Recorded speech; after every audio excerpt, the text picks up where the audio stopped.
اعوذ باللہ السمیع العلیم من الشیطان الرجیم بسم اللہ الرحمن الرحیم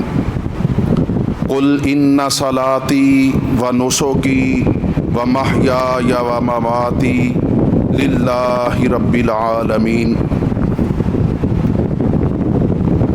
حضرات، آج عید الاضحیٰ عید قربان کا دن ہے۔ آج سے ہزاروں سال قبل اللہ کے خلیل پیغمبر ابراہیم علیہ الصلاۃ والسلام نے خواب میں دیکھا کہ میں اپنے نور نظر کے حلقوم نازک پر اللہ کا نام لے کر چھری پھیر رہا ہوں، اسے ذبح کر رہا ہوں۔ انی ارا فی المنام انی اذبحک فانظر ماذا تری۔ ابراہیم علیہ السلام اللہ کے نبی تھے اور نبی کا خواب جو ہے وہ وہی ہوا کرتا ہے۔ اپنے بیٹے سے کہتے ہیں کہ اے میرے بیٹے، میں نے خواب میں دیکھا ہے کہ میں تجھے اپنے ہاتھوں کے ساتھ ذبح کر رہا ہوں، ماذا تری، تیری کیا رائے ہے؟ تو بیٹے نے کہا یا ابت افعل ما تؤمر، اے میرے ابا جان، آپ کو جو حکم دیا گیا ہے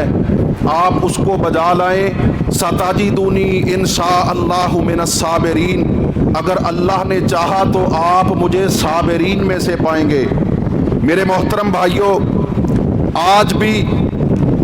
کروڑوں مسلمان ابراہیم علیہ الصلاۃ والسلام کی اسی قربانی کو زندہ کرتے ہیں، اور عید قربان عید الاضحیٰ کے دن اپنے لاکھوں کروڑوں قیمتی جانوروں کو اللہ کے نام پر ذبح کرتے ہیں۔ میرے محترم بھائیوں، اس حضرت ابراہیم علیہ الصلاۃ والسلام کی قربانی میں اللہ رب العالمین نے ہمارے لیے ایک سبق رکھا ہے، اور وہ سبق کیا ہے کہ ابراہیم علیہ السلام اپنے باپ آزر کے فرما بردار تھے، اگرچہ اللہ کے نبی تھے، باپ مشرک تھا، بت فروش تھا، ابراہیم علیہ السلام بت شکن تھے، لیکن اس کے باوجود جب بھی اپنے باپ کو مخاطب کرتے تو بڑے ادب کے دائرے میں، بڑے احترام کے ساتھ ایسے الفاظ کا چناؤ کرتے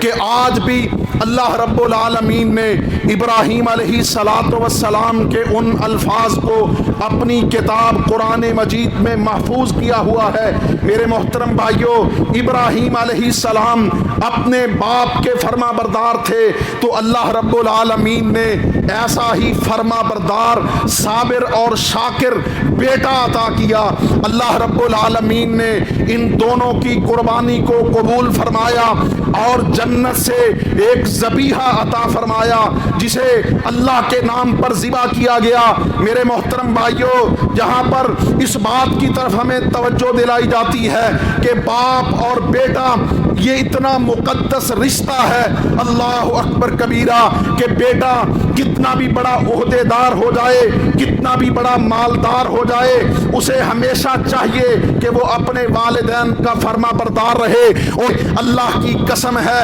یہ قربانیاں ہر سال جانور ذبح کرتے ہیں، ہمیں یہ قربانیاں یہ درس دیتی ہیں، پیغام دیتی ہیں کہ اپنی نیتوں کو، اپنی سوچ کو، اپنے کردار کو عیوب اور نقائص سے بالکل پاک کر لو، جس طرح تم اپنے جانوروں کے خریداری کے وقت ان کے نقائص سے پاک جانور خریدتے ہو۔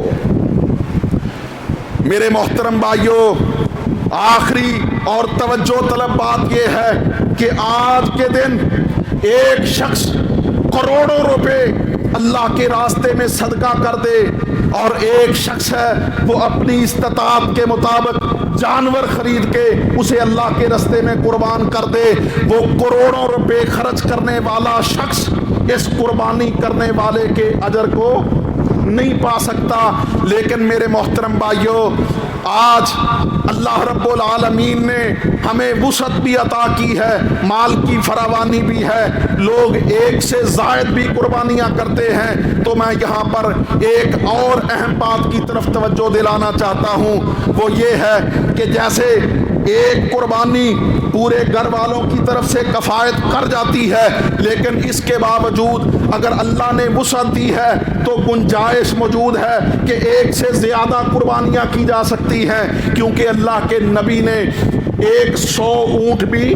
نہر کیے ہوئے ہیں۔ اللہ اکبر کبیرہ۔ لیکن میرے محترم بھائیوں، یہ میرے نبی کی زندگی کا صرف ایک واقعہ ہے کہ آپ نے 1 سے زائد قربانیاں کی، 100 اونٹ ذبح کیے، وگرنہ نبی علیہ الصلوۃ والسلام کا عموماً معمول یہ تھا کہ آپ اپنے اور اپنے گھر والوں کی طرف سے صرف 1 قربانی کیا کرتے تھے، اور باقی جانور قربانی کے خرید کے اپنے عزیز و اقارب میں، اپنے اصحاب میں، اپنے رشتہ داروں میں، ان مستحق افراد میں تقسیم کر دیا کرتے تھے کہ جو مسلمان ہیں، صوم و صلات کے پابند ہیں، لیکن قربانی کرنے کی استطاعت نہیں رکھتے۔ میرا ایک سوال ہے، کیا ہمارے گاؤں میں کوئی ایسی ایک بھی مثال ملتی ہے کہ کسی شخص نے، اللہ نے وسعت دی ہو، ایک اپنی طرف سے اپنے گھر والوں کی طرف سے قربانی کرے اور کوئی دوسرا جانور خرید کر اس شخص کو دے دے کہ جو صوم و صلات کا پابند بھی ہے، نمازی بھی ہے، لیکن اللہ نے اسے استطاعت نہیں دے رکھی، وہ قربانی نہیں کر رہا؟ میرے محترم بھائیوں، اس سنت کو بھی زندہ کرنے کی ضرورت ہے۔ اللہ رب العالمین سے دعا ہے اللہ ہماری قربانیوں کو شرف قبولیت سے سرفراز فرمائے۔